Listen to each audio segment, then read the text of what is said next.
ओम नमो भगवते वासुदेवाय। भगवान बृहस्पति देव की पूजा अर्चना के लिए बृहस्पतिवार को व्रत करके बृहस्पतिवार व्रत की कथा का श्रवण करना चाहिए। बृहस्पतिवार का व्रत करने और व्रत कथा सुनने से स्त्री पुरुषों की सभी मनोकामनाएं पूरी होती है।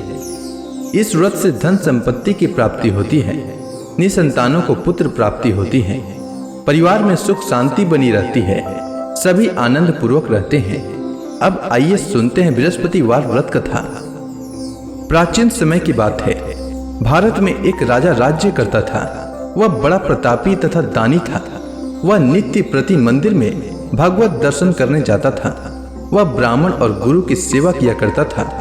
उसके द्वार से कोई भी याचक निराश होकर नहीं लौटता था। वह प्रत्येक गुरुवार को व्रत रखता एवं पूजन करता था।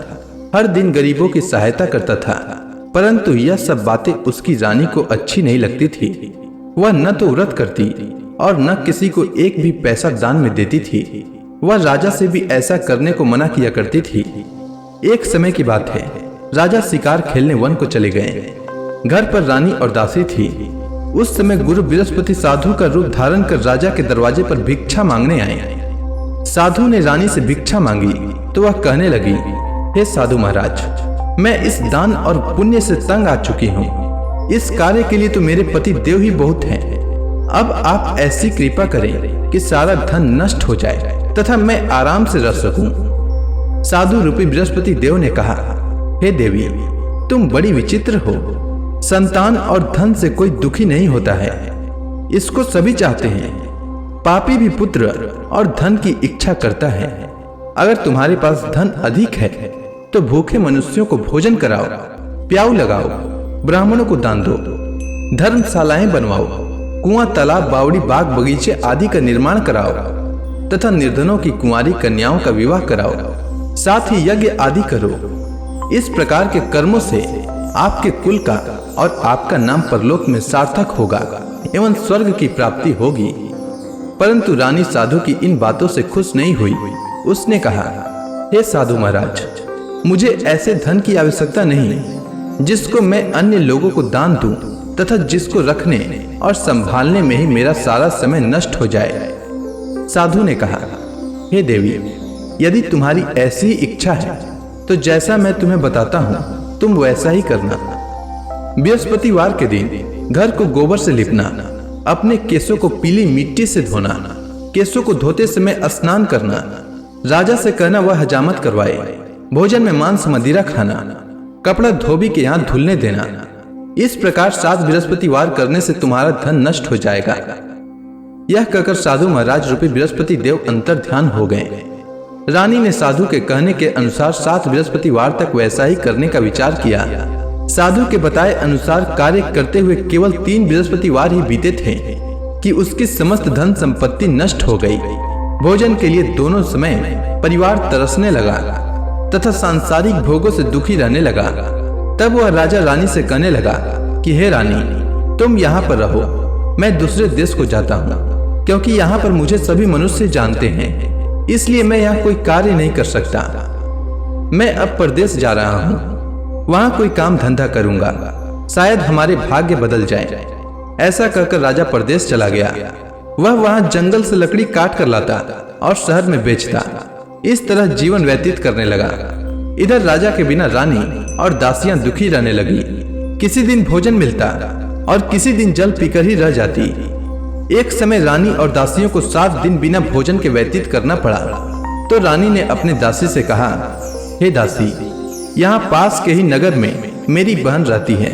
वह बड़ी धनवान है, तू उसके पास जा और वहां से 5 सेर बेझर मांग कर ले आ, जिससे कुछ समय के लिए गुजर हो जाए।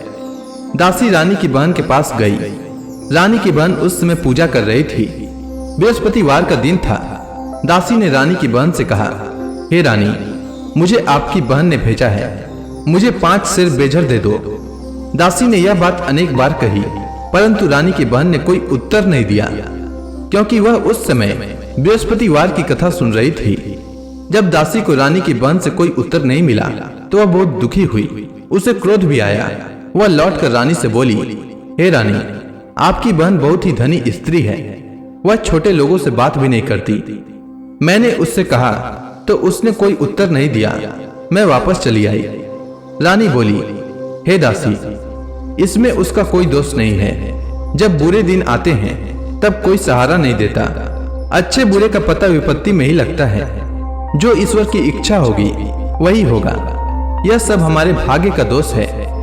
उधर रानी की बहन ने सोचा कि मेरी बहन की दासी आई थी, परंतु मैं उससे नहीं बोली। इससे वह बहुत दुखी हुई होगी। अतः कथा सुन और भगवान विष्णु का पूजन समाप्त कर वह अपनी बहन के घर आई और कहने लगी, हे बहन, मैं बृहस्पतिवार का व्रत कर रही थी। तुम्हारी दासी हमारे घर आई थी, परंतु जब तक कथा होती है तब तक हम लोग न उठते हैं और न बोलते हैं, इसलिए मैं नहीं बोली। कहो दासी क्यों आई थी? रानी बोली, बहन, हमारे घर अनाज नहीं था। वैसे तुमसे कोई बात छिपी नहीं है। इस कारण मैंने दासी को तुम्हारे पास 5 सेर भेजर लेने के लिए भेजा था। रानी की बहन बोली, बहन देखो, बृहस्पति भगवान सबकी मनोकामना पूर्ण करते हैं। देखो, शायद तुम्हारे घर में अनाज रखा हो। यह सुनकर दासी घर के अंदर गई तो वहां उसे एक घड़ा बेझर का भरा मिल गया। उसे बड़ी हैरानी हुई क्योंकि उसने एक एक बर्तन देख लिया था। उसने बाहर आकर रानी को बताया।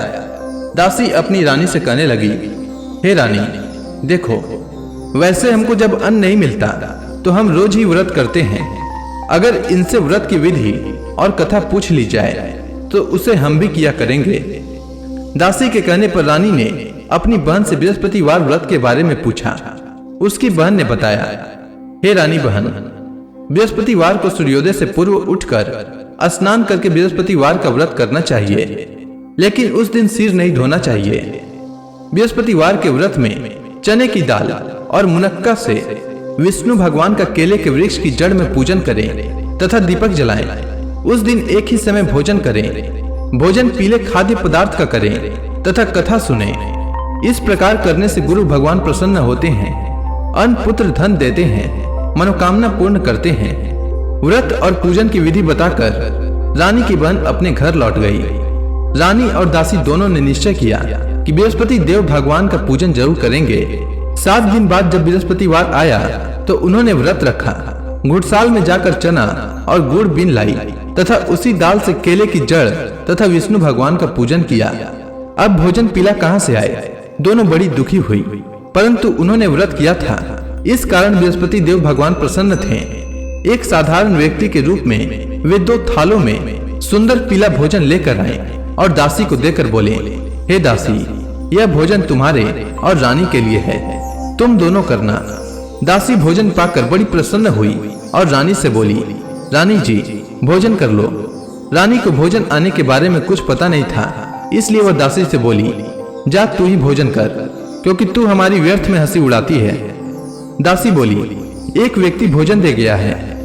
रानी कहने लगी, वह भोजन तेरे लिए दे गया है, तू ही भोजन कर। दासी ने कहा, वह व्यक्ति हम दोनों के लिए 2 थालों में भोजन दे गया है, इसलिए मैं और आप दोनों ही साथ साथ भोजन करेंगी। दोनों ने गुरु भगवान को नमस्कार कर भोजन प्रारंभ किया। उसके बाद से वे प्रत्येक बृहस्पतिवार को गुरु भगवान का व्रत और पूजन करने लगी। बृहस्पति भगवान की कृपा से उनके पास धन हो गया, परंतु रानी फिर से पहले की ही तरह आलस्य करने लगी। तब दासी बोली, देखो रानी, तुम पहले भी इस प्रकार आलस्य करती थी। तुम्हें धन के रखने में कष्ट होता था, इस कारण सभी धन नष्ट हो गया।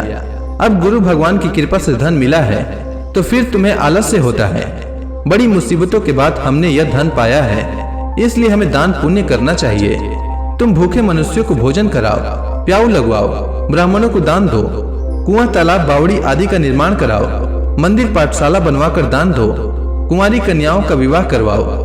धन को शुभ कार्यों में खर्च करो, जिससे तुम्हारे कुल का यश बढ़े तथा स्वर्ग प्राप्त हो और पितृ प्रसन्न हो। दासी की बात मानकर रानी ने इसी प्रकार के कर्म करने प्रारंभ किए, जिससे उनका काफी यश फैलने लगा। एक दिन रानी और दासी आपस में विचार करने लगी कि न जाने राजा किस दशा में होंगे, उनकी कोई खोज खबर नहीं है। गुरु भगवान से उन्होंने प्रार्थना की और भगवान ने रात्रि में राजा को स्वप्न में कहा, हे राजा, उठ, तेरी रानी तुझको याद करती है, अब अपने देश को लौट जा। राजा प्रातः काल उठकर जंगल से लकड़ियां काट कर लाने के लिए जंगल की ओर चल पड़ा। जंगल से गुजरते ही वह सोचने लगा, रानी की गलती से उसे कितने दुख भोगने पड़े। राजपाट छोड़कर उसे जंगल में आकर रहना पड़ा। जंगल से लकड़ियां काटकर उन्हें बेचकर गुजारा करना पड़ा। उसी समय उस जंगल में बृहस्पति देव एक साधु का रूप धारण कर आए और राजा के पास आकर बोले, हे लकड़हारे, तुम इस सुनसान जंगल में किस चिंता में बैठे हो, मुझे बतलाओ।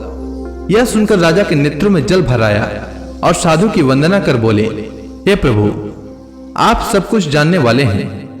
इतना कहकर राजा ने साधु को अपनी संपूर्ण कहानी सुना दी। महात्मा दयालु होते हैं। वे राजा से बोले, हे राजा, तुम्हारी पत्नी ने बृहस्पति देव के प्रति अपराध किया था, जिसके कारण तुम्हारी यह दशा हुई है। अब तुम किसी प्रकार की चिंता मत करो, भगवान तुम्हें पहले से अधिक धन देंगे। देखो, तुम्हारी पत्नी ने बृहस्पतिवार का व्रत प्रारंभ कर दिया है। अब तुम भी बृहस्पतिवार का व्रत करके चने की दाल व गुड़ जल के लोटे में डालकर केले का पूजन करो, फिर कथा सुनो। भगवान तुम्हारी सब मनोकामनाओं को पूर्ण करेंगे। साधु को प्रसन्न देखकर राजा बोला, हे प्रभु, मुझे लकड़ी बेचकर इतना पैसा भी नहीं बचता जिससे भोजन करने के उपरांत कुछ बचा सकूं। मैंने रात्रि में अपनी रानी को व्याकुल देखा है। मेरे पास कोई साधन नहीं जिससे समाचार जान सकूं। फिर मैं बृहस्पति देव की क्या कहानी सुनूं? मुझको तो कुछ भी मालूम नहीं है। साधु ने कहा, हे राजा, तुम किसी बात की चिंता मत करो। बृहस्पतिवार के दिन तुम रोजाना की तरह लकड़ियां लेकर शहर में जाओ। तुम्हें रोज से 2 गुना धन प्राप्त होगा, जिससे तुम भली भांति भोजन कर लोगे तथा बृहस्पति देव की पूजा का सामान भी आ जाएगा।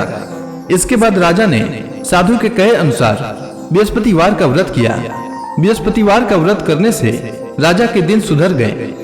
इसके बाद वह अपनी रानी के पास गया और फिर दोनों आनंद से जीवन यापन करने लगे। इसलिए सुख समृद्धि की कामना करने वाले मनुष्यों को बृहस्पतिवार का व्रत करना चाहिए और बृहस्पति देव की पूजा करनी चाहिए। साथ ही बृहस्पतिवार व्रत की कथा सुनना चाहिए। तो प्रेम से बोलिए विष्णु भगवान की जय, बृहस्पति देव की जय, समस्त देवी देवताओं की जय।